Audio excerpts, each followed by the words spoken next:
Hello മക്കളെ, നിങ്ങളെല്ലാവരും സൈലത്തിൻ്റെ scholarship എക്സാമിനെ കുറിച്ച് അറിഞ്ഞിട്ടുണ്ടാവില്ലേ? എക്സാറ്റ് എക്സാം എന്ന് പറയും, സൈലം സ്കോളർഷിപ്പ് ആപ്റ്റിറ്റ്യൂഡ് ടെസ്റ്റ്. ഈ എക്സാമിൽ നല്ലപോലെ സ്കോർ ചെയ്ത കുട്ടികൾക്ക്, ഈ ഒരു എക്സാമിൽ ടോപ്പിൽ വരുന്ന കുട്ടികൾക്ക് ഈ വരുന്ന നീറ്റ് അതേപോലെ കീം ഓൺലൈൻ ഓഫ്ലൈൻ ക്രാഷിൽ അപ് ടു 100% സ്കോളർഷിപ്പോട് നിങ്ങൾക്ക് എന്ത് ചെയ്യാൻ പറ്റും, പഠിക്കാൻ പറ്റും.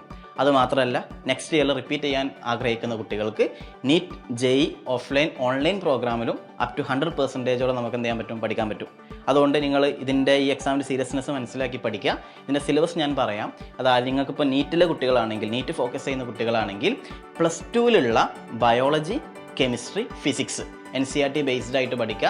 എൻട്രൻസ് ഓറിയൻറ്റഡ് ക്വസ്റ്റ്യൻസ് ആയിരിക്കും എന്ത് ഉണ്ടാവുക. അതായത് ആക്ച്വൽ നീറ്റ് പാറ്റേണിലായിരിക്കും എന്ത് എക്സാം കണ്ടക്ട് ചെയ്യുക. അപ്പോൾ നിങ്ങൾ +1 നോക്കണ്ട, +2ലുള്ള, വീണ്ടും പറയാം, +2ലുള്ള physics, chemistry, biology entrance oriented ആയിട്ടുള്ള ചോദ്യങ്ങളായിരിക്കും എന്ത് ചെയ്യുക, ചോദിക്കുക. അതായത് NCERT ബേസ്ഡ് തന്നെ ആയിരിക്കും എന്ത് ചെയ്യുക, നിങ്ങളുടെ ക്വസ്റ്റ്യൻസിൽ എന്ത് ചെയ്യുക, കാണാൻ പറ്റുക.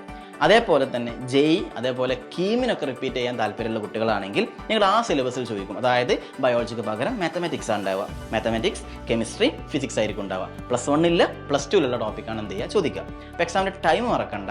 ഈ വരുന്ന April 1 2 PM എന്ത് ചെയ്യുക, എക്സാം കണ്ടക്ട് ചെയ്യുക. 2 PM to 5 PM, അതായത് 3 hour ഡ്യൂറേഷനാണ് എക്സാമിന് ഉണ്ടാവുക. അപ്പോൾ ഈ ചാൻസ് ഒരിക്കലും മിസ് ചെയ്യരുത്.